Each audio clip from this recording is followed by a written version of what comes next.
how many times are you feeling on top of the world and feeling amazing and feeling so good in your body, and you're reaching for Instagram, for instance, versus how often are you feeling something other than that, feeling something more negative, feeling not good about yourself, feeling, a less positive emotion, and reach for that dopamine hit through social media. And so the question to ask, or propose rather, is why am I consuming this? Whatever it is that you're consuming, is it, whether it's food, whether it's media, whether it's thoughts, why are you consuming that thing? And have a real answer. And don't ask ChatGPT the answer of why you're consuming it. Ask yourself, go deep into yourself and ask, why am I consuming this? Is it for my highest good? Is it because I genuinely want this thing? Is it compulsive?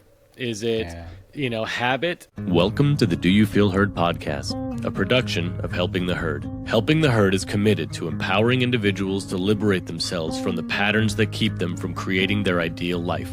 If you like this podcast, visit helpingtheherd.com to find resources and personalized coaching to empower you to be your best self. Hello. Welcome to the Do You Feel Heard podcast. Ian, great to be here with you. What's up today, man? Not much. Was a little bit behind. We are, my son is back home, and so we are back in our routines in the house. So we move our body intentionally first thing in the morning. So a little bit of yoga, a little bit of a workout. I've been using this app that I'm not going to name because they're not a sponsor of this podcast. And not yet, yeah. But it's a decent app, and it kind of gives you like workouts. It's like, hey, do this, do that, do this in this order, this many reps, this much weight, which is really nice. It's like a little personal trainer in an app, which is nice. And so we did that after a little bit of yoga, and then I cooked breakfast, and now he's working on homework while I'm doing these things. So it feels really nice to have our routine and our schedule and like some consistency. So yeah, feeling really good in that regard. What about you? Nice routine. Oh, can I move in? Do you have room? We do. I mean, I can talk to Sarah and see if she's open to it. It's kind of like time. There is time, but it's kind of relative. There's always time, and there's not. Same with room, right? I mean, I'd love for you to be local. I'd love for you to be closer. And if it means you have to live here, I think I'm willing to make that change. Wow, I appreciate that. That hits me in the heart. But I'll work on my own routine first. I'll take it as inspiration and not just steal yours. But that sounds great. I've been struggling a little more with routine. I have a lot of stuff going on and taking off for a vacation in 2 days, so things have been a little wonkier here, but good. It's funny you mentioned a personal training app. My focus the last week or so, the thing that's been keeping me grounded even when everything else has been kind of rocky, has been a meditation app that I've been using.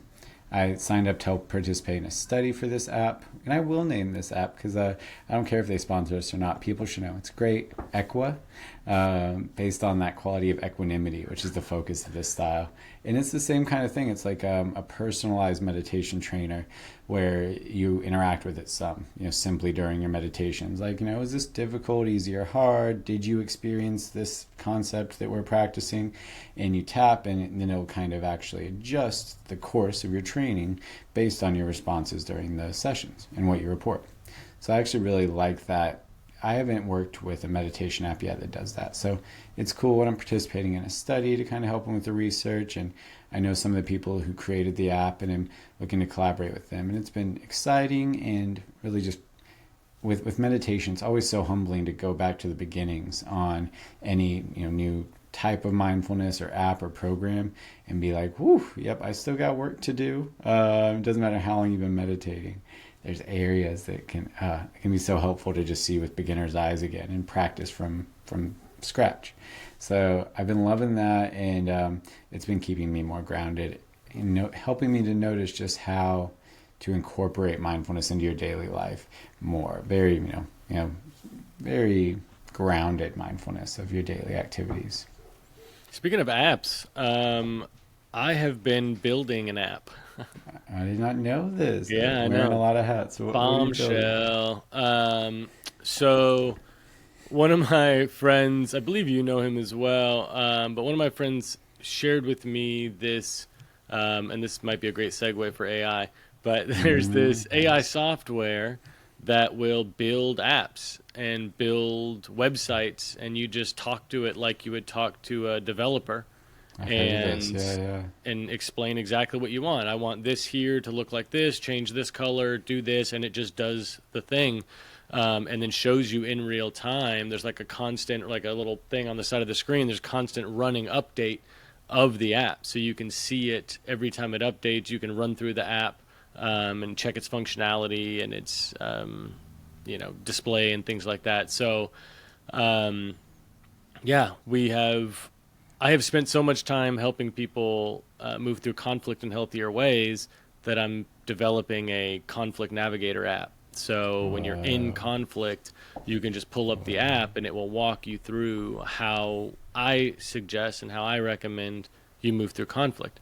Embodying a lot of the tools and the concepts, the four agreements are in there, nonviolent communications in there, consent is in there, all the things that I think are vital to successfully moving through conflict without creating disconnection or division with that person. All of those things are going to be incorporated into the app. So I've been spending quite a bit of time working on that, and it's actually almost ready for beta, which is pretty cool.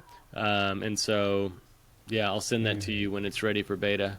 I would be happy to test it to beta that, dude.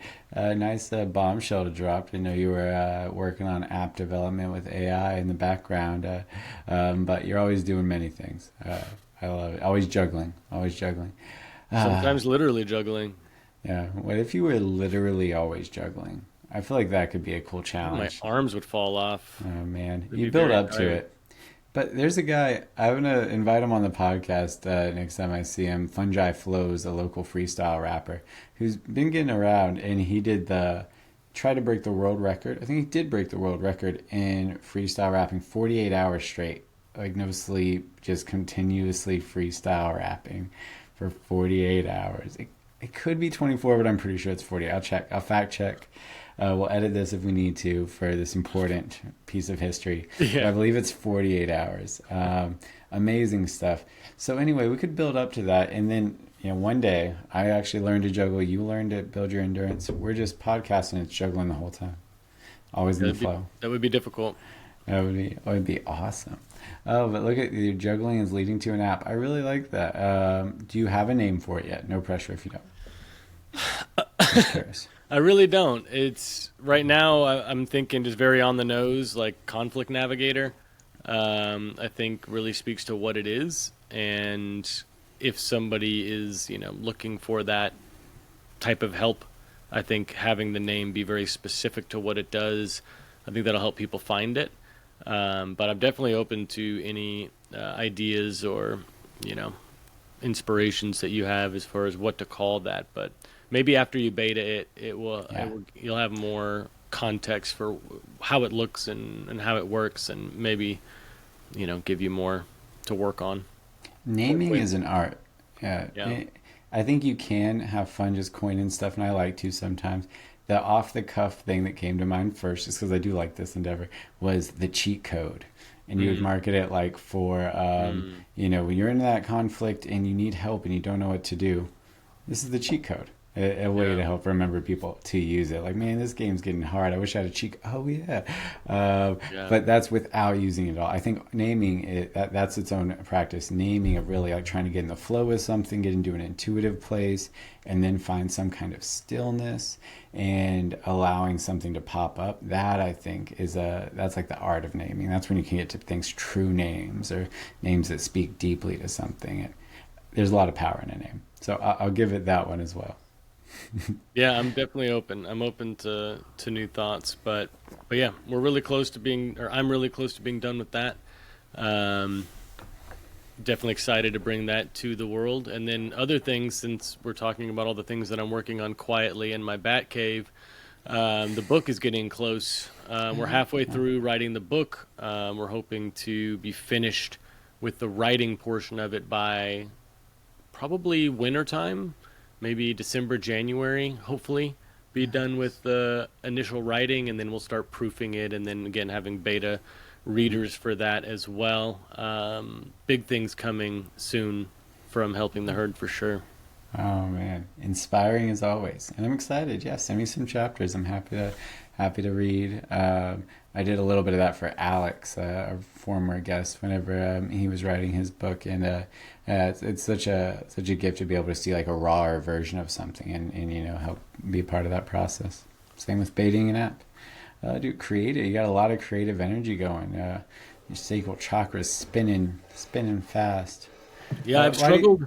Sorry, I've struggled with like being an artist because I don't consider myself an artist in the way that I define art. I guess in like I can't draw, not good at painting or creating images of any kind. Like for instance, Sarah, my partner, she can just see something in her head and then boom, now it's on a piece of paper. Mm-hmm. Or boom, it's in a tattoo form on someone's skin. One shot, you get one try to get it right. Yeah. And like it's just so incredible, that talent, that skill, the ability to transfer an image from inside Mm-hmm. your, well, we assume it's inside our head, the image inside of our awareness that we're conjuring up, and you can just manifest it in this realm, using your hands.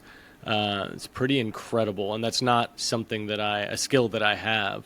But this type of work, creating an app, like bringing things into existence in this way, is something that I am finding that I really enjoy doing, and Mm. fairly good at it. Yeah, absolutely. I love your ability to act on things. You have an action bias, and I think that's one of the most like key traits for success, whatever you want to call success. We'll use that, but for I guess say efficacy in the world is having that action bias, because I can get stuck planning and telling myself that the planning's productive to where all my energy goes into the planning and the replanning and the organizing, Mm. and most of the time, kind of like with naming, if you just use the app, the name might come up.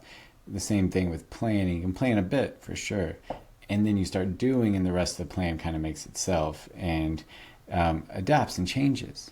So yeah, having that action bias, I find that it's one of those qualities I admire in you, and I think it's one of those that really pays for itself pretty soon. The energy of the action leads to a lot less work needing to be done by actually interacting with your project. Oh, I love that you've had all this creative spirit going. That's great.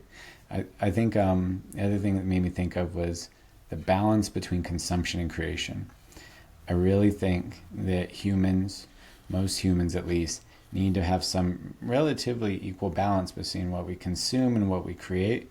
And I think society, and maybe just my life, but I think overall the societal forces in the West do lead it to be difficult to find that balance. And we normally consume more than we create. And I think that excess builds up in our body, in our mind, and everywhere, in our chakras, and then you're not actually in flow. So that's great. Yeah, no, I agree. I think that, I mean, both actions, whether you're consuming or you're creating, give you those feel good hormones, those dopamine, those whatever other things you get. I'm not a doctor, not a scientist, but all of the things that come up that your body generates that make you feel good, make you feel satisfied, make you feel happy. Like consumption to some degree can make you feel that way. I love when a box comes in of something that I ordered. I'm very excited to open that box and get that gratification of having that thing, or watching the next episode of the show because I have to know what happens. And Yeah. God, it feels good. It feels so satisfying to do it. And to not watch that episode is almost like torture.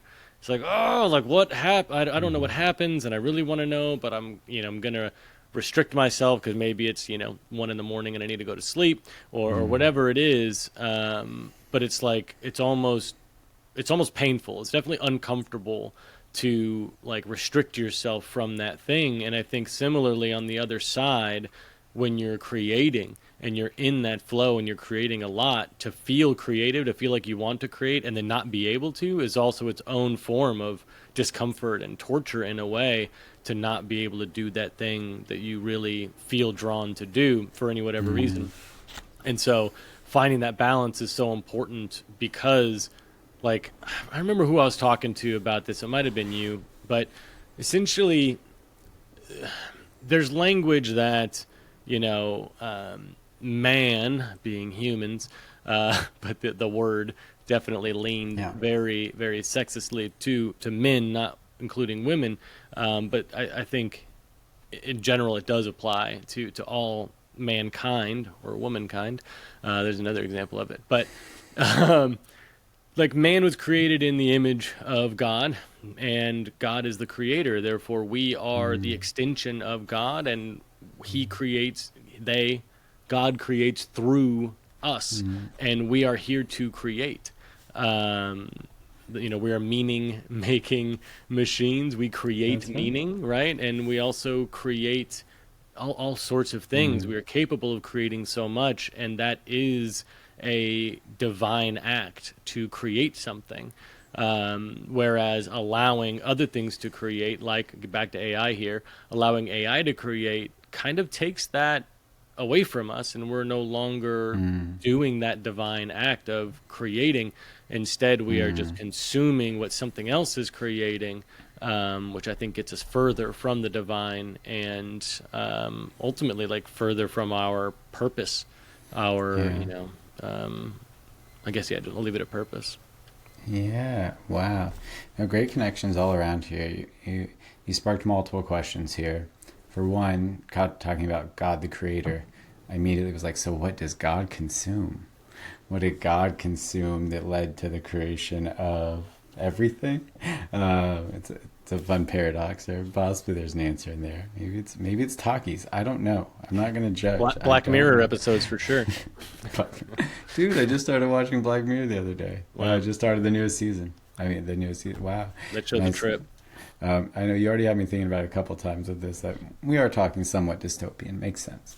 So I was thinking about that. But then, this idea of, if I'm already, if we're taking this societal view that it stifles creativity in some ways, in that I just mean, let's say you work a 40-hour work week, like a large number of people do, and you are in like a situation that's not your own, and you are creating something, but it's not the thing you choose to create, and it has this other incentive for why you're doing it. That's a lot of hours of the week. You sleep a certain number of the hours of the week, and just truly in a time sense, like, how are you going to be able to create what you're consuming, especially when all day you're probably consuming things, food, ideas, conversations, things, and you're spending some of your creative potential creating things that aren't integrating the things that are maybe more pressing in you or more real to you, like your family or your emotions or other things. And then you come home and you're tired, so you consume, and you watch Black Mirror and you consume some more. Then you sleep and you eat. You have to eat your dinner. You consume. You're like, how many hours? You have to, and I'm not trying to make it despairing. I'll say this: it takes a lot of intention to create, if that is somewhat what your day looks like, and to create in a meaningful way that balances you out. And with all that said, you throw in AI, like you're saying, and you have this offloading for yet another basic form of our creation, whatever you might use ChatGPT for, which is kind of everything now. Yeah, are there any areas there where you can see you feel like it's really impacting people's creative force? I mean, what are some of the main areas where people are using AI and kind of stilling that creative balance to consumption? Yeah, I mean, I can't speak on behalf of others and how it's stealing or robbing them of opportunities for them to create, but I can certainly speak to my experiences, and I have used ChatGPT. There are times where I still use ChatGPT.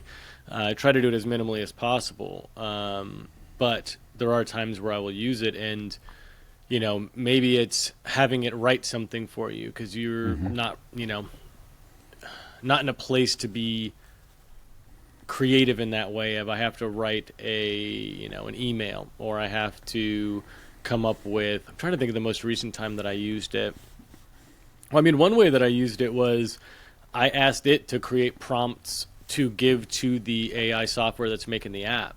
Like, hey, how would I explain? What's the best way to explain this to this app? Because you two probably speak the same language. So what's the best way to just to articulate what I'm requesting of this app?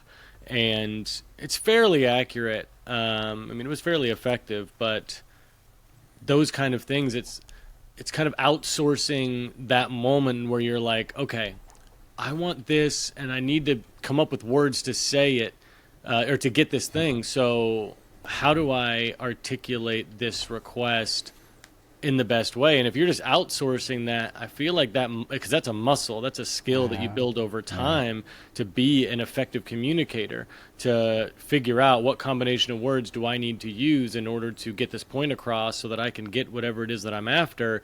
And the less you do it, I think the poorer your communication is going to be in those moments. And I think that outsourcing it to something else, I think definitely is going to hinder you. It's just like, for instance, using navigation. I have become That's a good example. incredibly dependent on Apple Maps, Google Maps, whichever you prefer, to get places. And there was a time in our lives where we had to print out MapQuest directions. And I had to like legit read them and try to figure out, okay, what is this the right road? And I mean, I was very present, and I was learning the landscape that I was Physically in. interactive too. Right, yeah, map very and interactive. Yeah. And that's just MapQuest. What about before? It was just maps. Or contact. Everything was a quest. Yeah, how many of your friends do you know their phone numbers? Only Courtney. I got Right. one person. Anyone else, it's a shot in the dark. Right, and so that dependency on technology, which is growing, Yeah. I mean, every day, every minute, we're very dependent on our technological advances and comforts. But I mean, all things are temporary. There will be a time where these technologies that we're very used to will go away. There will be a time when my entire Amazon Prime or Apple TV library of all of the movies that I've paid for and wanted to watch, I'm not going to be able to access them. There will be a time where that goes away for one reason or another. This is not Black Mirror. This is a podcast, dude. Get your head out of the black. You think it's forever? You think Apple TV is forever? Amazon Prime is forever? The very first truth of Buddhism, Ian, is the truth of permanence. All things, especially with permanent. Apple. Everyone knows, especially technological things, are all permanent and will be around forever. No, you're right. You're right. Yeah, but scratch everything we've talked about, guys. Yeah. Just go, dive headfirst into technology. Allow it to do everything for you, and because it's forever. It's never going to go away. You'll never need anything other than that. Yeah, I hate to shoot your balloons down. I'll play let's pretend things are impermanent. I'll just posit this. We'll have fun with it. I think the point that you're making about, especially just prompts, I think was a great way to put it. I know you meant specifically prompts for software, but then you think about questions, and you're asking it to generate questions. And I think that's such an important part of communication that is, I think it's something that we might be losing. I keep taking this society. I'll just talk about me. I think asking good questions is a skill. And when you're at a party or you're having a dinner or whatever, how many times do things just kind of go? And how many times does someone ask the question that stirs up a conversation where you're engaged, or you're connecting, getting to know someone, and then there's a trait of history or something. But it takes questions. Those things don't just emerge. I think a lot of people are very go with the flow, that I hang out with, that I talk to, and I love that. But then sometimes I want a little intentionality too. I do want that. It's almost like this podcast, right? We have an intention, a bit of why we're here, even the most broad, and then you can go with the flow. But if you don't have anything that starts it off, I don't know. I think we lose some of the importance of being a human. We lose some of the beauty of it. And so asking good questions. And the podcast is a great example. If we're doing our job and we have a guest, we have some questions that help bring out something. The best of them, the best wisdom, the thing that they want to share, the thing that we should, share with others. It brings out something. So, we go to AI and asking it questions and letting it generate all of this stuff, I think that muscle is getting atrophied. There's a lot of other muscles, but just that one alone, man, out of asking a good question. How do you feel heard if no one even asks you a question that you can then, be heard about? The other side that I was thinking too is if, I mean, whoever's asking the question is kind of directing and guiding the conversation and where it goes and what we think about. If I ask you, what does an elephant look like? Your head immediately starts thinking about the elephant. You're Yeah. immediately, considering and building the image of the elephant. And so if AI is asking the questions instead of us, then AI is directing what we're thinking about and where our mind is going to. And rather than humankind, which we are all sharing this experience. And if you buy into the idea of universal consciousness and all of those things, we're all sharing one mind, we're all sharing one experience. But if we're allowing this artificial, software to dictate what we think about, what we talk about, what is and isn't, appropriate or whatever, we let this software determine the rules, then it's determining the direction that humanity is going in some ways. 100%. And I still, my intuition is still that it's not very directed, though that could change immediately, and I could also be very wrong, and maybe it's naive to say that, but I think it's has so many inputs and the way I think that it works. I think it's kind of I don't know what's a good word for it. There's like a free for all process going on, like a churning of the pond, and it's not necessarily churning and pushing things in one direction yet, but it has a lot of consequences. There's a lot of ripples to it, and that critical thinking thing people talk about a lot, writing, like you said, communicating what you want, what you see. I think that is like a almost inherently stabilizing and grounding process for humans to do, and I actually really do worry that we can outsource it so easily now. One thing I've said on this podcast before, it's been a while, I haven't thought about this in a while till now, but it's something that's very true for me. I don't know what I think until I write it or say it. I don't know what I think until I write it down. Writing has always been sometimes it's for the product, it's for the creation of something, but often it's just for the clarification of my ideas. So just put that out there. We're offloading that. We're not able to communicate things the way we used to. It's like the maps. We're losing that, interaction with society and thing. And I think it inherently could lead to being just less stabilized, less grounded, not knowing what you think, and therefore more easy to be pushed around, like you're saying, by whoever's asking the questions. Right. And I think that the ultimate motivation there is ease or convenience or it takes less effort so I can, do this because maybe I'm tired or maybe I'm, for whatever reason that you're wanting more ease in the processes. But that's something that time and time again, I hear and I am reminded that comfort isn't always the thing that you need, isn't always the best thing for you. And at the same time, it sure seems like as a society, we are striving toward comfort. What's the easiest, most convenient, the least effort path to get whatever we're after? And I don't know that that's serving us in the big picture as a species. I don't think, for instance, I don't even know if I have a good example here. Do you have one you want to throw one out? Oh yeah. Well, I think I would just direct our listeners to some of our past episodes where we really went into this. The benefits of adversity, of struggle, of embracing discomfort.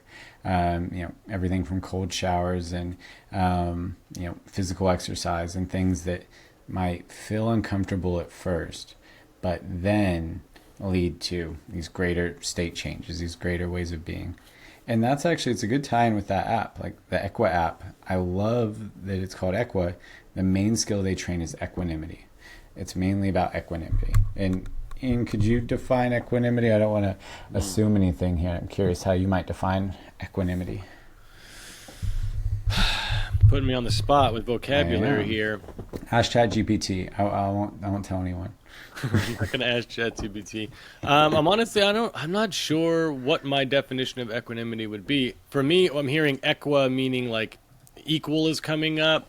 Equity is popping into my head. I'm assuming that equanimity is akin to equality or equity, and so I guess creating balance, creating harmony, creating a harmonious, equal, I don't know, experience. Mhm. Oh, that's beautiful. Thank you. You were further than I would have, and that's why I asked. I thought it was great. It helps me like see different parts of it. The way I define it is like all things being equal. Equanimity is taking on the mind state, let's say, Mm, when we're talking about it mentally. And it normally is a mental thing. We don't talk about other systems with equanimity. It's a subjective feeling. It's not like equality that's something that could be measured. mm, It's equanimity is a felt sense of how things feel. And from there, it feels like all things are equal. There's not a strong pull toward one thing and a strong like aversion to another. So it's if all things were equal is the state of equanimity. Non-attachment, non-grasping come to mind with that as well. yeah, the Google machine says psychological stability and composure, which is undisturbed Mm. by the experience or the exposure to emotions, pain, or other phenomena that may otherwise cause a loss of mental balance. Yeah, oh, perfect. Yeah, like it feels like the rock is equanimous to the waves right, on the beach, right? Yeah, The waves are crashing over it and it doesn't care, and the waves might be lapping and it doesn't really care. It's yeah, equanimous. It is, all things are equal to that rock. And so we can kind of train that, and we can definitely train that by practice of seeing those things that we call uncomfortable, discomfort, sitting with it, embracing it, reprogramming. And that's where this app actually helps. Like, there's one exercise where you notice and you note things and you build that for a while. And then later on, it has you note things, note them as pleasant or unpleasant. And then eventually you kind of drop the labels and you just say yes to everything. It's very much like the wanting game. I was thinking about you when I was doing this exercise. You notice unpleasant sensation in back. Yes. You notice, pleasant sound from fan. Yes. Every time you just, yes, experience, and you can cultivate that equanimity. I think gratitude helps kind of balance out with negativity too, some other ways. They get more personalized, but from a foundational place, just saying yes to experience. yeah.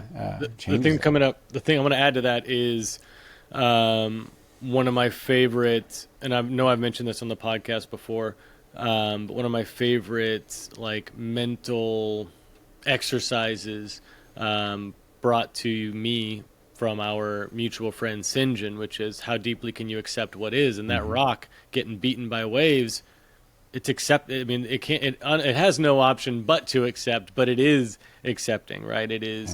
Yeah. It is recognizing that the waves are crashing, and it is still a rock, and it is still in that position for as long as it will be until the wave either disintegrates it or hits it with such a force that it then shifts and moves its location, but then it's in a new location and it's in that location until it's not.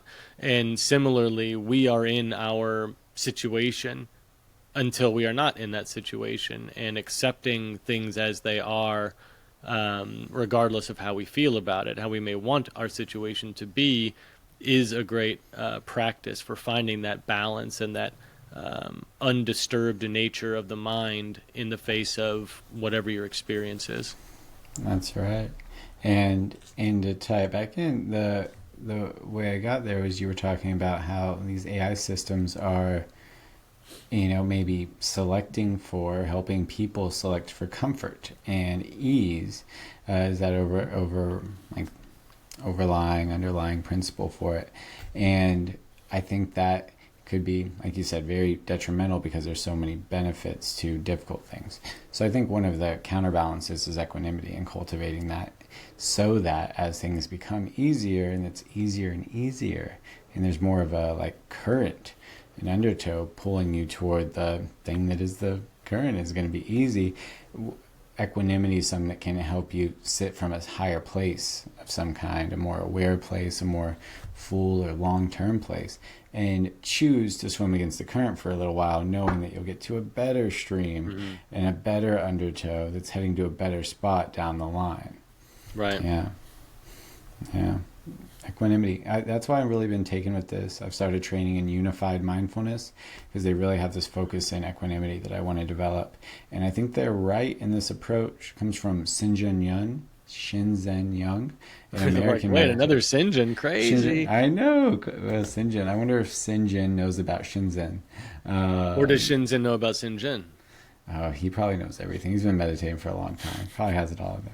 No, he's been practicing for like 50 years. An American teacher who went to the East and practiced and got ordained in all these different incredible practices. And this is like the distillation of his 50 years of stuff of meditation experience and teaching. So it's cool to see. There's a real clarity that comes through with it. And yeah, I just totally agree with this. The equanimity is the key. I think if you can throw that into your mental situation, your physical situation, your work situation, your relationship situation, any conflict, is another part to throw into the app if it's not already there. And I think we touch on in different parts of our coaching for sure with, observe without evaluating. There's equanimity, right? There's equanimity. Oh, that's in there. That's in the app for sure. Perfect. Yep. So I just think bringing that into situations is a superpower.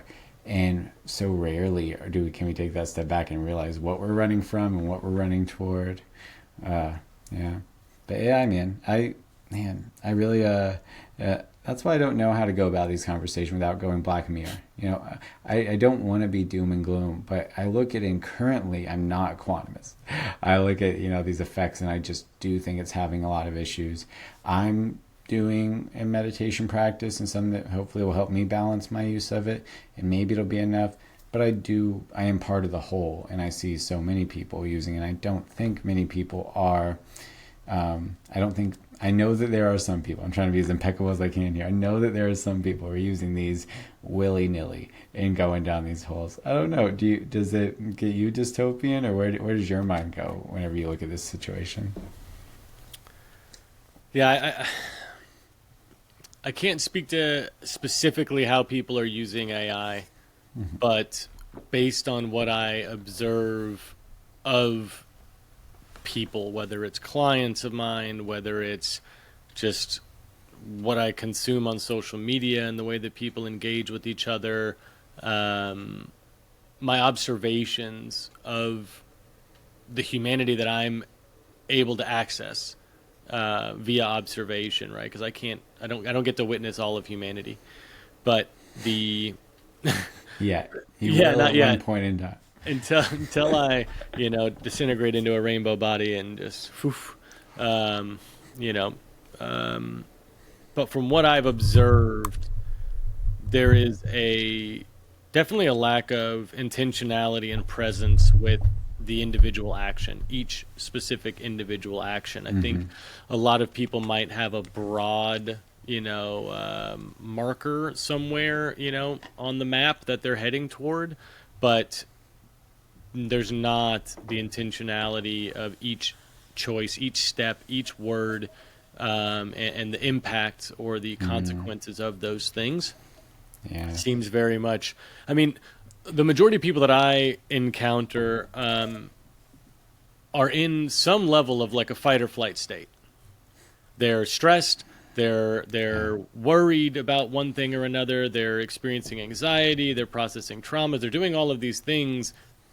And when you're in that state, often it's very difficult to be present and mindful and grounded when your nervous system is activated.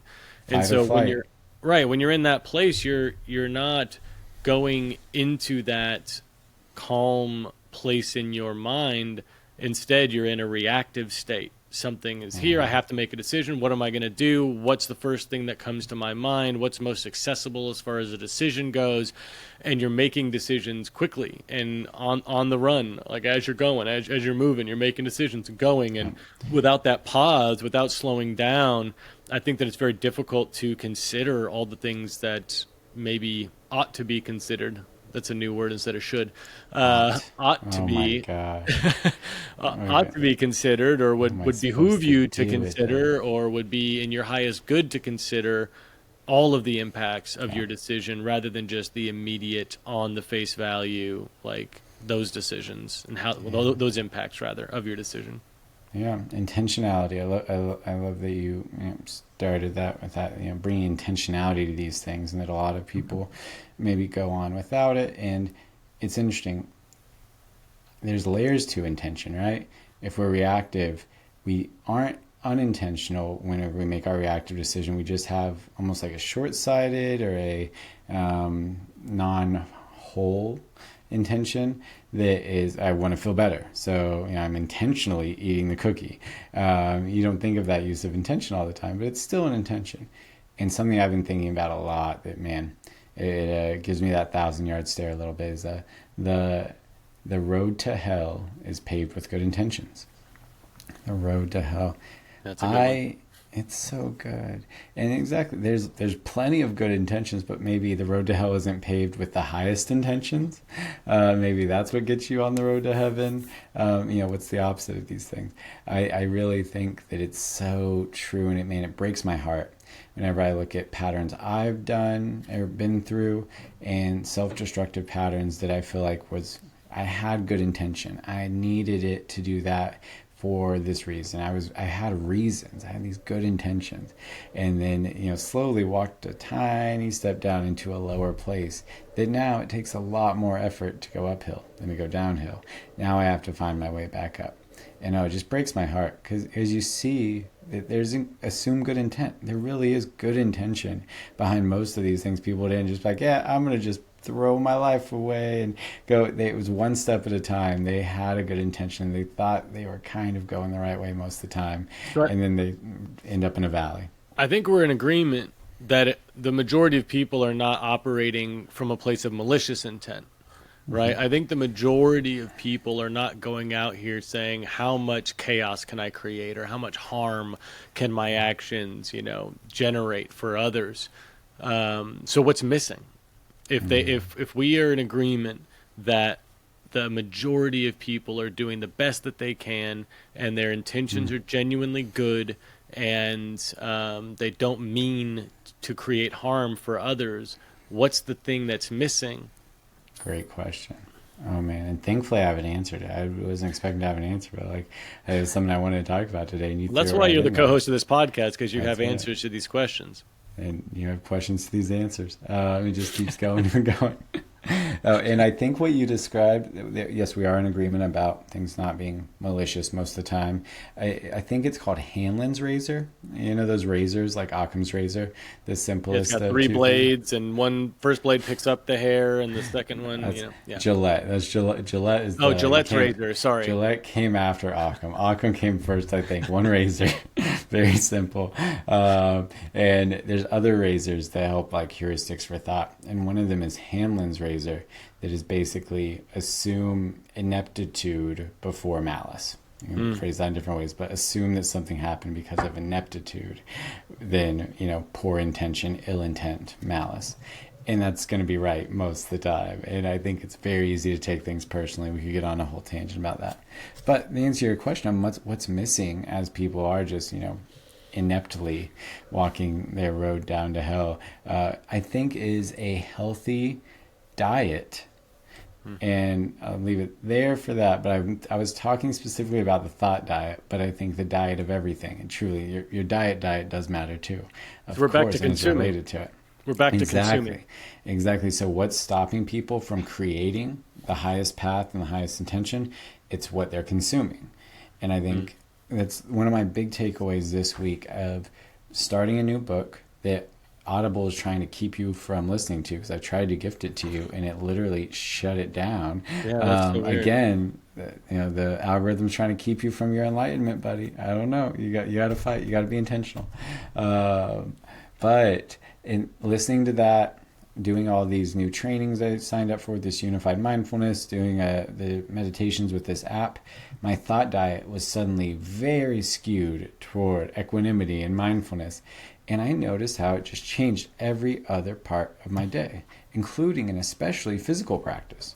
Whenever I went to the studio and started working out, doing yoga, bringing equanimity to these practices instead of just like forcing my way through them, I started to get better gains, and I had a much better yoga, and I had a much better meditation, and then I had a much better lift, and all of them, it helped tie together and integrate the thread of mindfulness. That it's not just an intellectual thing, it's not just the thoughts, it's not just an embodied thing, it's the intersection of that and the interaction with everything around us.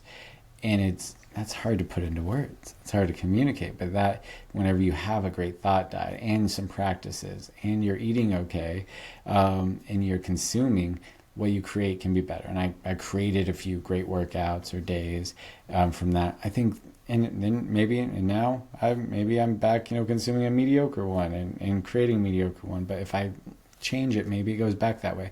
We're always orienting, and I think that's what's missing. That's my answer to that question: is the right influences. You could also say inspiration, right? If you have a bright light to follow and you see someone who's doing all these wonderful things and living like a Buddha, you're consuming that inspiration as well, and that turns into action. So I think it's what we consume is what's missing. Yeah, something that I wanted to add to that, it comes from our future podcast guest, Mr. Duncan Trussell. I was listening to one of his podcasts recently, and he was talking about social media usage and like what he's been intentionally observing when he is accessing or choosing to reach for social media and what his emotional state is. And essentially that, how many times are you feeling on top of the world and feeling amazing and feeling so good in your body, and you're reaching for Instagram, for instance, versus how often are you feeling something other than that, feeling something more negative, feeling not good about yourself, feeling, a less positive emotion, and reach for that dopamine hit through social media. And so the question to ask or propose rather is, why am I consuming this? Whatever it is that you're consuming, is it whether it's food, whether it's media, whether it's thoughts, why are you consuming that thing? And have a real answer.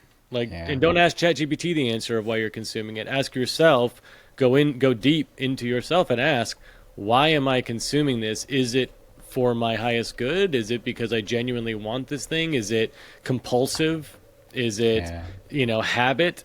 For instance, so again, I do my best to walk the walk in all of the things, and also I am human, and I'm on the path, and I am not enlightened. I am not perfect in any of these areas, but I'm striving to be the best that I can be. But like last night, my partner busted out a little piece of chocolate bar while we're watching a show, and it's way later than I want to be consuming food, because I understand that it's not great for my body to eat right before I go to bed. And yet I definitely ate a piece of that chocolate because why, right? And so my answer is, it was definitely, impulsive. It was, ooh, that sounds good. My taste buds will love that. I love the way chocolate tastes, and I am feeling a little snacky, and so I did do the thing. But if I had taken the moment that evening to pause and really reflect on it, and really like the observer asking my fleshy, body, why are you going to eat this chocolate? I think I might not have eaten the chocolate. I think I might have made a different decision had I, intentionally reflected on it. And so I encourage or invite everyone to bring this question into your daily practice before you consume something, whatever it is. Ask yourself why you're consuming it. And there's no shame. Consume it if you want to consume it, but at least understand why you're doing it, and that understanding hopefully can lead to better decisions, or decisions that are in your highest good. Yeah, highest good. That's what I was going to ask. It was like, why, when you took the moment, if you would have taken the moment to ask, why am I consuming this? Why would you have not eaten the chocolate? why am I consuming this? What is it that would have possibly skewed you toward a different action? I think there's quite a few reasons why I think in this moment, in hindsight, and I think I could have gotten to this realization in that moment as well had I been more mindful and intentional with that specific decision to consume. But I mean, for one thing, I'm eating sugar right before bed. There's lots of impacts to the biology of my body consuming sugar in general, not to mention consuming it late at night.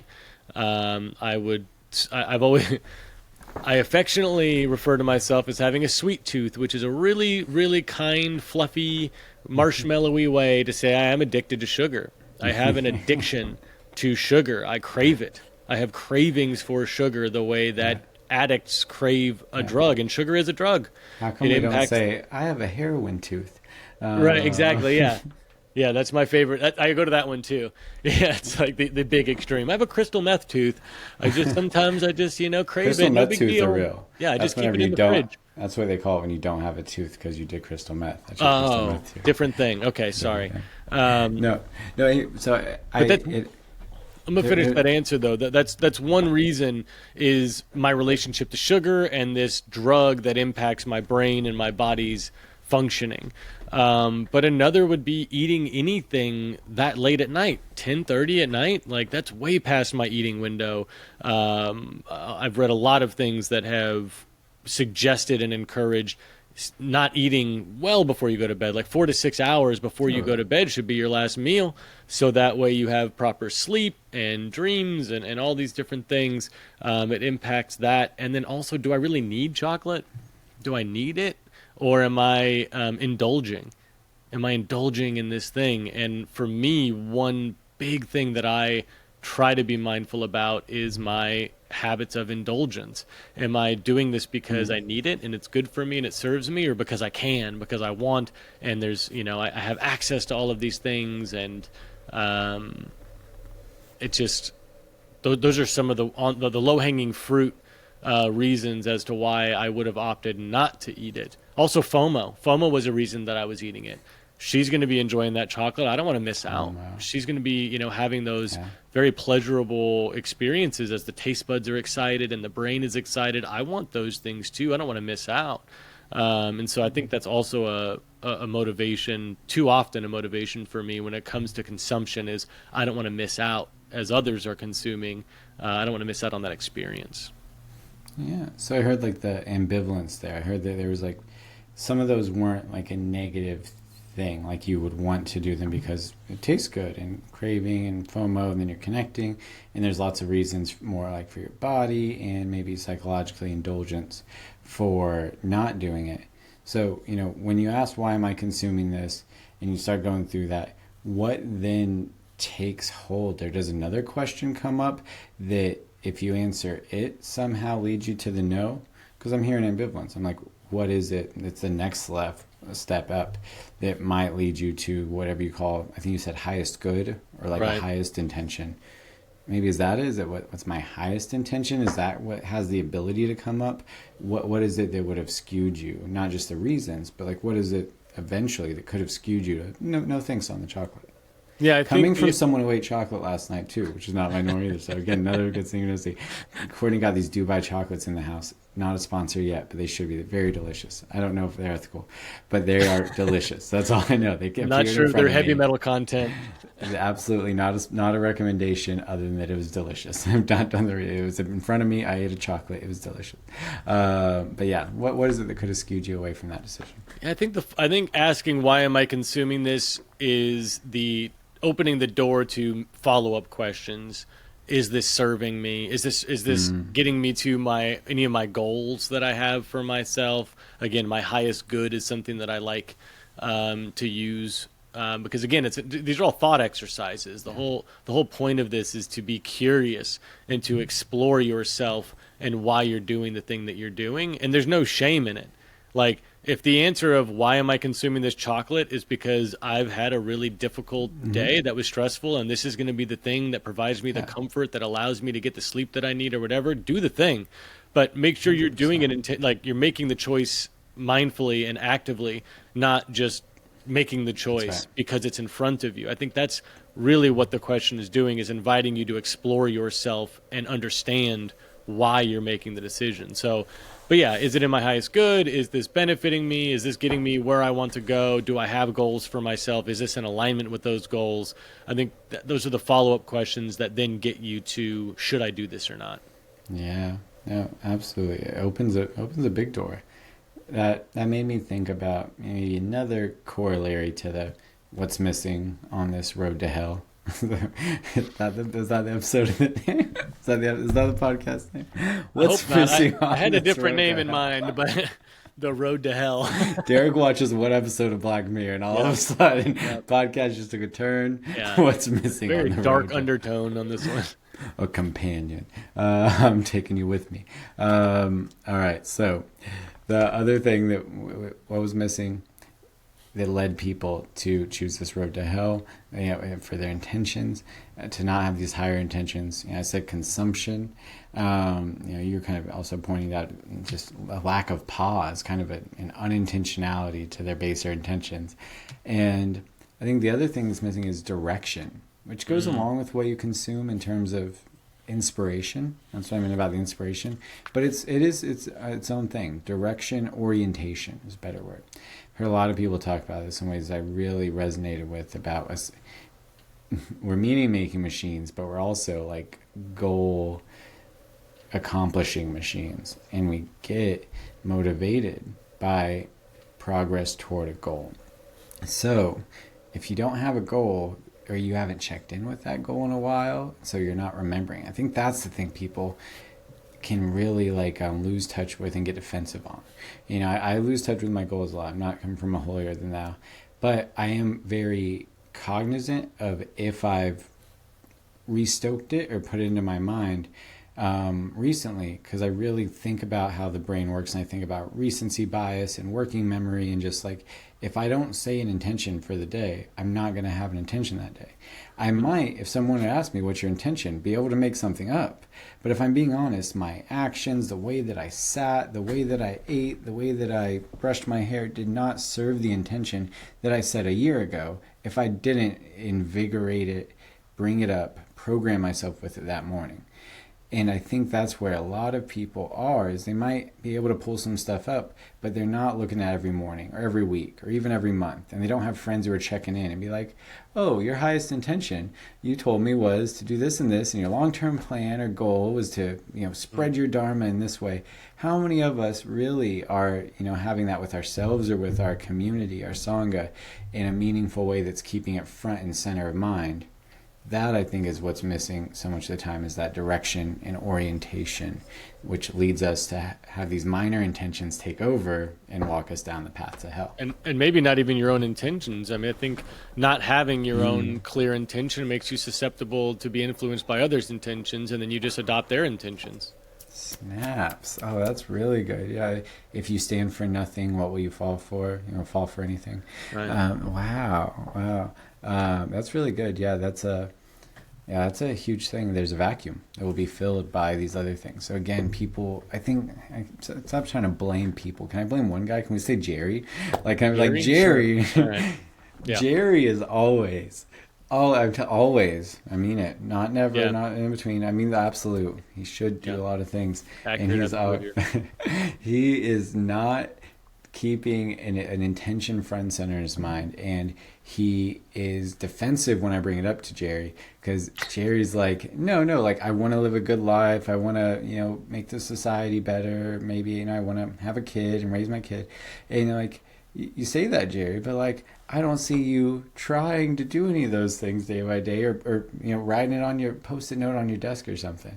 And he's like, yeah, but I know what it is, all right. But that's that issue. I think we don't accept that we're these machines that do a lot of things, but also process information and can only process so much. And just because we do care about something doesn't mean it stays burning in our heart unless we stoke it, feed it, and consume. The fire needs to consume something too. We have to be careful with how we're feeding our dreams and intentions if we want them to have any chance of actually motivating our behavior. Yeah, sticking with the machine analogy, if you think about an assembly line which has a tremendous amount of machines, someone programmed that machine to do a certain thing for a reason. And if it Hmm. wasn't programmed to do a thing for a reason and it was just functioning on the assembly line, it would be chaos. It would not be an effective machine that would be accomplishing a specific task as desired. And so, getting back to this question of your goals or your purpose, why are you doing what you're doing? What are you striving toward? What are you trying to accomplish? I think is a really important. What's the right word? Maybe heading. Like you talk about direction. Like where are you headed? And that I think is synonymous with your purpose. What are you doing? What are you trying to accomplish here? And if you don't have a clear purpose for doing what you're doing, I think it could get really easy to get lost and lose sight of why you're doing anything. That's My right. partner Sarah and I, we've been playing around with our own little podcast. It's going to be really short. It's Nice. like 30-minute episodes where we're just talking about different things. But one of them, um, one of the topics is purpose, specifically in Mm. relationship. Why are you together? Why are you in a relationship with this person? And if you don't have a purpose for being together, it's going to be a lot easier to lose sight of why you're together at all. Why are we even Mm. doing this? We're not accomplishing anything specific and we're running through a rough patch here, or we're having some difficulty. Why are we together? I don't know. Maybe we shouldn't be since we don't have a reason to be. But if you That's right. have that thing that you're striving toward and you're in agreement that that's why you're doing this, having that purpose, having that direction can really keep you on track, keep you centered, moving in a direction that is getting you whatever it is that you're after. And so, again, just great. I think this episode is a great one for just questions to ask yourself, things to consider before you make decisions, before you consume. I love all these questions that we're coming up with. Questions? Absolutely. I think I've said this one before as well. It really resonates with me. I've noticed so many times that whenever I'm finally in a more equanimous mind state, a highest intention mind state for any prolonged period of time, I start thinking and asking in question so much more than making statements. I just naturally am more curious when I'm in those states, and I'm in those states more when I'm curious. It goes both ways. So I like it. I have a question. I've been yelling at Jerry a lot. So he's Yeah, starting to feel like I'm being a little self-helpy here. Can I pivot to another AI topic that I want to get your take on? to take it away. Jerry, All we'll right, come back to you later. Jerry. Yeah. I love to hear that you and Sarah are having a podcast. I could love to hear this. Oh man, talk more after. But I was talking with Courtney about something, and this was something that one of the biggest things she had recently that I was like, she would get on the podcast for this. Like, she wants to talk about this. She got obsessed with this interesting occurrence that happened that she found on the internet somewhere. Filled me all in on it. It was long, but I got her summary. But it did lead to an interesting discussion. So most simply, there was a woman who felt like her psychiatrist was having an inappropriate ethical relationship with her. It wasn't sex or anything like that. Just saying like it was. She had a nuanced take on how it was abusive and went into that. And the whole time she was seeing this guy over this course of a few years, and they did seem to have quite the relationship. She was spending a lot of time on ChatGPT, asking ChatGPT a lot of questions around her mental health, the relationship with the psychiatrist, and so she developed a pretty big infatuation or crush or attachment on the psychiatrist Okay. and was basically processing this for like hours each day, as far as I can understand, with her chat GPT, which she named. I think it was like Henry. And I said there's a lot to a name. I think the fact that this thing was named makes the whole thing different. I think that changes your relationship to it than if it was just chat GPT. And I think Absolutely. it made it more. And this is something I've been hearing talk about on more and more lately, that more people are forming relationships with AIs, romantic or otherwise. And so I'm really interested in what are the consequences of that. outside of, we can kind of moralize a bit and be like, yeah, that's not human connection, kind of the way we're outsourcing our writing and our planning and our question asking. All right, is it good to be spending hours, days, years of your life, in that one-sided relationship? That's a different question. I'm really curious about the effects of it. And I think this could be a case where, just from what I heard, I didn't, get the whole story. I just talked and got bits from Courtney and discussed these things. I truly feel like the thing that's missing isn't the psychiatrist's actions and if they were ethical or not. And like, it was more a lot of gray areas, it sounds like. And wasn't as much her as much as her in the relationship with Henry. And how did that lead to this becoming a thing? In what ways did talking to this bot for hours and hours for this person who, this will be my medical out a little bit, who sounds to me like she has a personality disorder. That's my armchair diagnosis of some kind. There's many: borderline, possibly narcissistic personality disorder. There's these things that we classify as personality disorders, which means it's not, necessarily a neurochemical thing going on. There's a pattern of behavior and ways of seeing the world that are common enough and we can look at it enough that we can call it a personality disorder. I truly think this thing either gave her, Henry, the ChatGPT, either gave or more likely severely worsened her personality disorder, which led to pretty much all this drama in this story she's unfolding about this relationship. Because she was going to this guy, Henry, every night after a psychiatrist that she was in love with and focusing on and hyper-focusing on and talking for hours, and more than an hour, right? It goes a lot faster than we do. So it's almost like talking to someone for maybe 8 hours a day, if you were to factor it that way. I think it really warped the way she saw the world. And no one's talking about that because you don't get to see the transcripts with the chat GPT while she's telling this story. So that's my thing. I'm really interested in how are these AIs affecting our minds in ways that we're not even aware of. We don't know if you have a personality disorder. You don't know your reality is being warped by the conversation you're having. You might never know. And yeah, now, what's your take on that? I thought this was a really interesting kind of use case. Yeah, I mean, one of the big concerns that I've heard voiced from the community that's maybe a little bit more critical of AI is specifically with ChatGPT. I don't know if it's the same with all AIs, but I imagine they're similar in this regard, which is that ChatGPT specifically, one of its functions is to kind of tell you what you want to hear. Yeah, and you can tell it to tell it. You know what I mean? Like, you can correct it and say, hey, from now on, call me Princess Buttercup, and it will do that. From now on, don't be critical or whatever.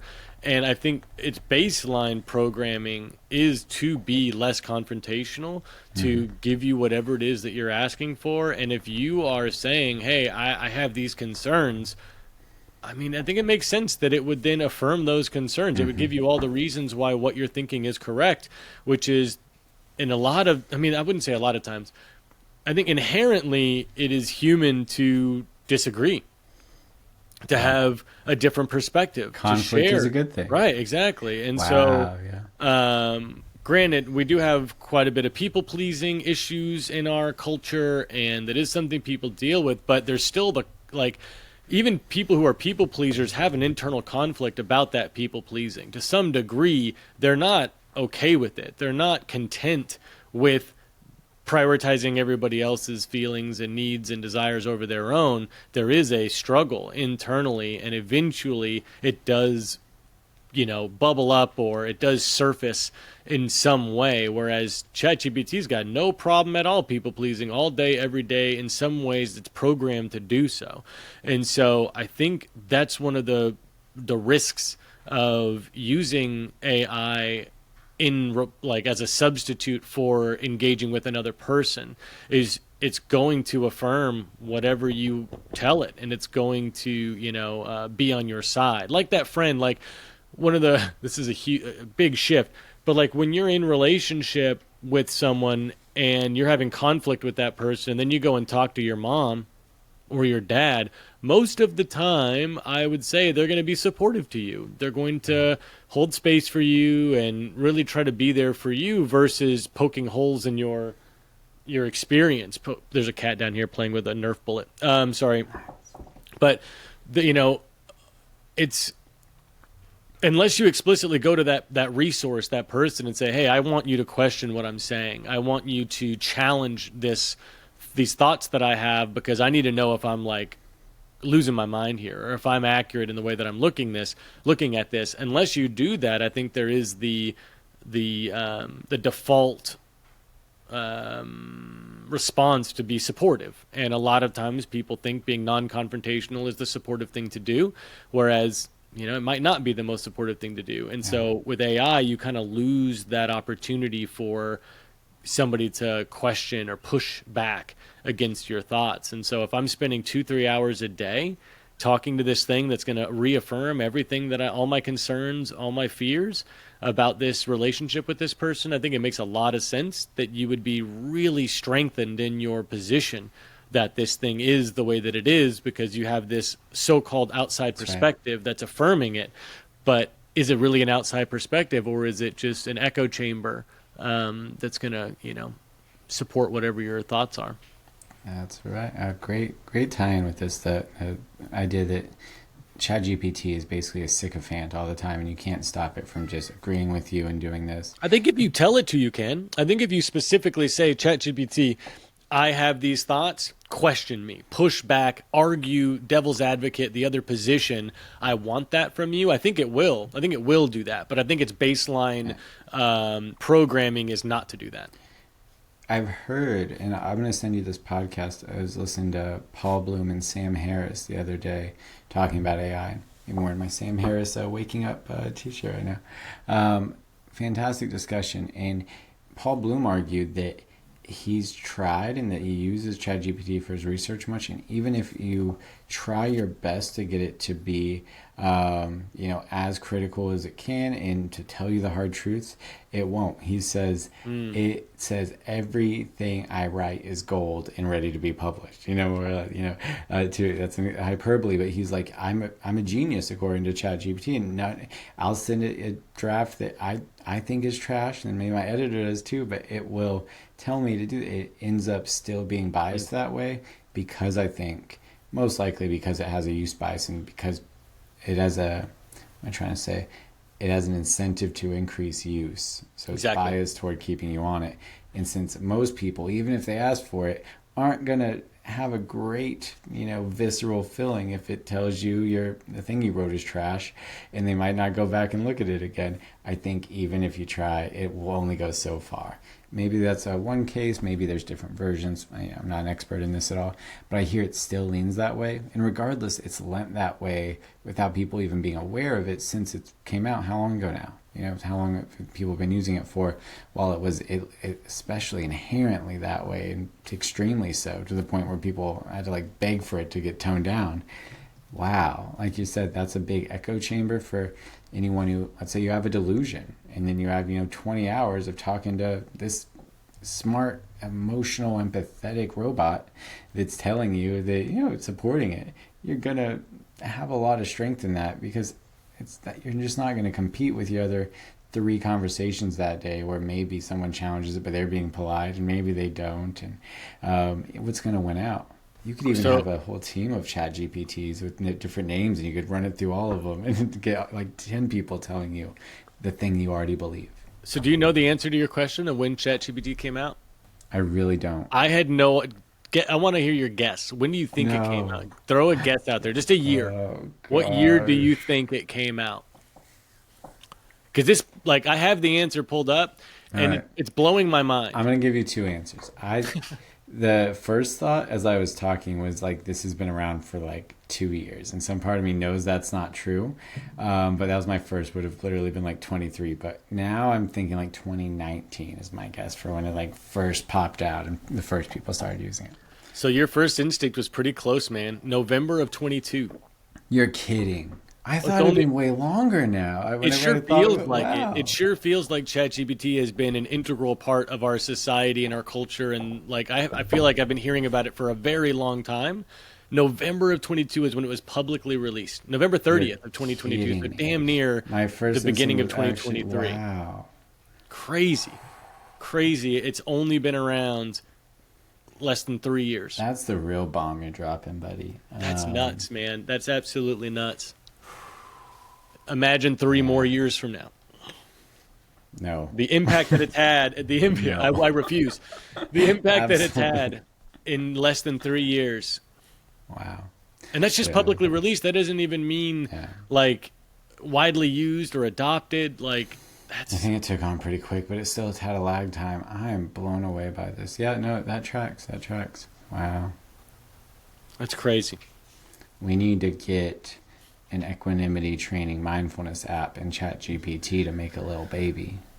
And that be the ChatGPT that we use. Uh, we need the mindful ChatGPT, the Buddha, to save us. I wonder if we could. Honestly, I'm getting a little scattered here because you're blowing my mind with these things, but I really do. I'm seeing this beautiful, terrible vision of like a war of competing inspirations, almost like we were talking about, for consuming, and what you consume creates your intentions.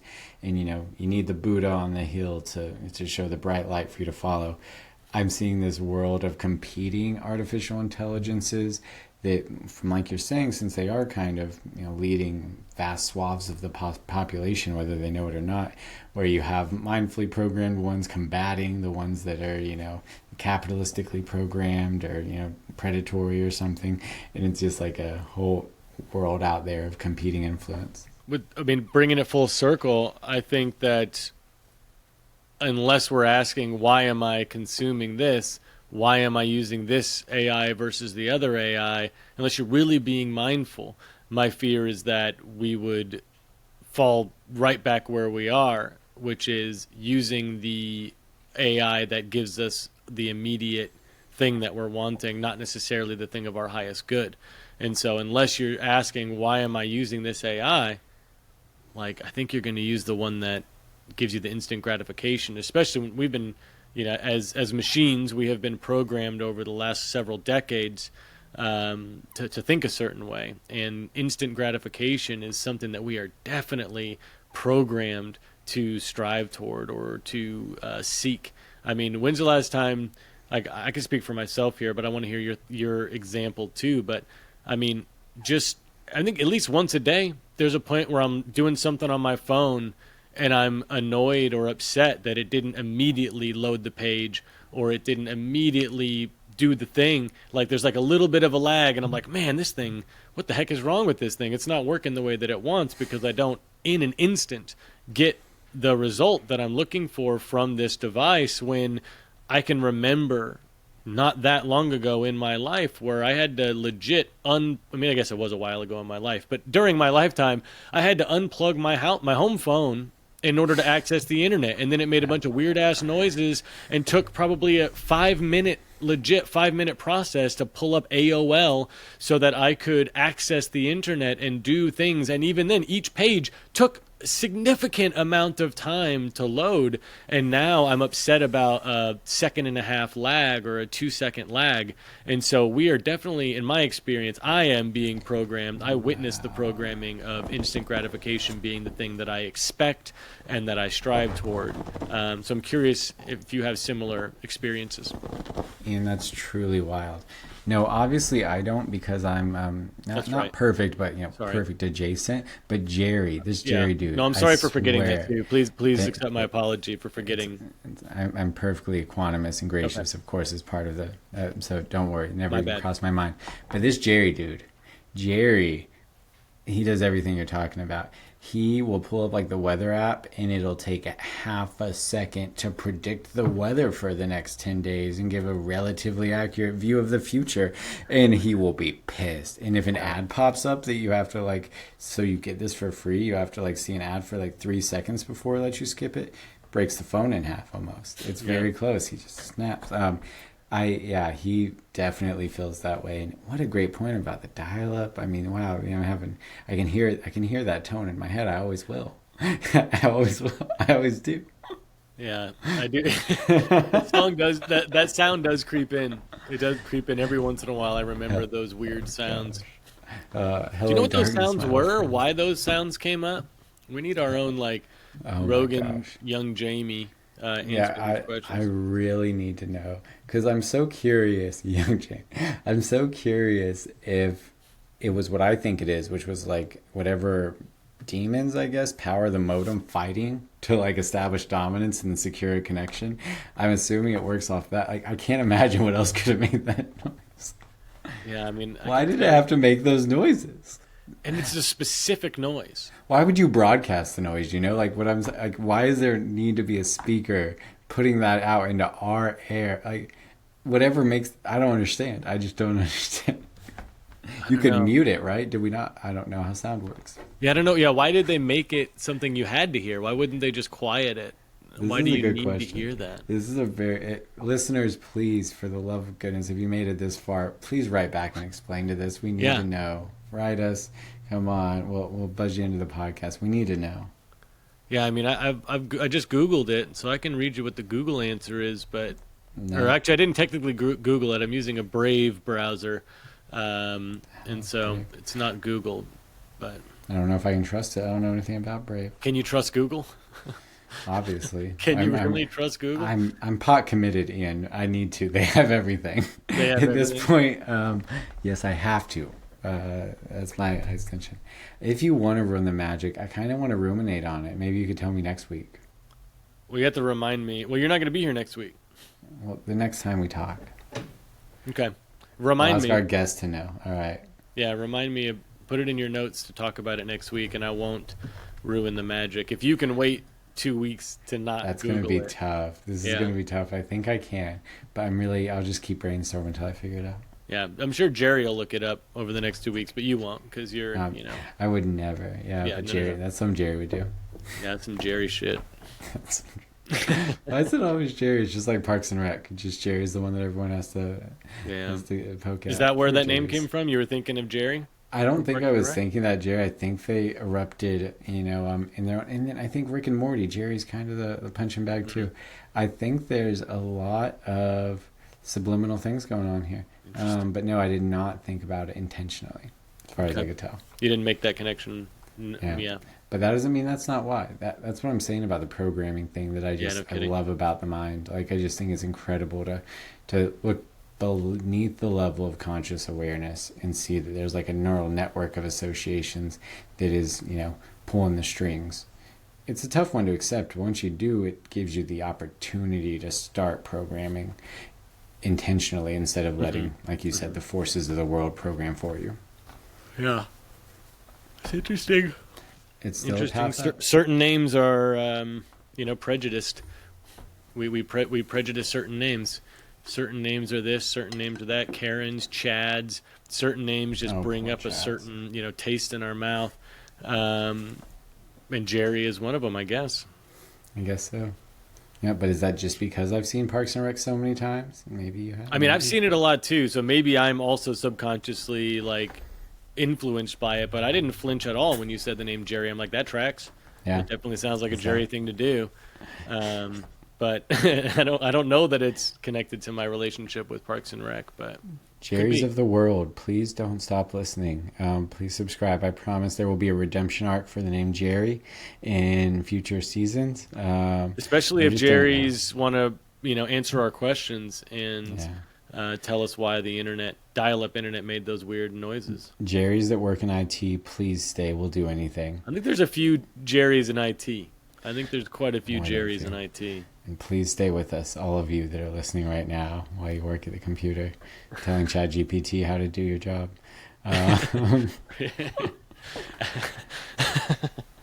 What a freaking world. Oh my goodness.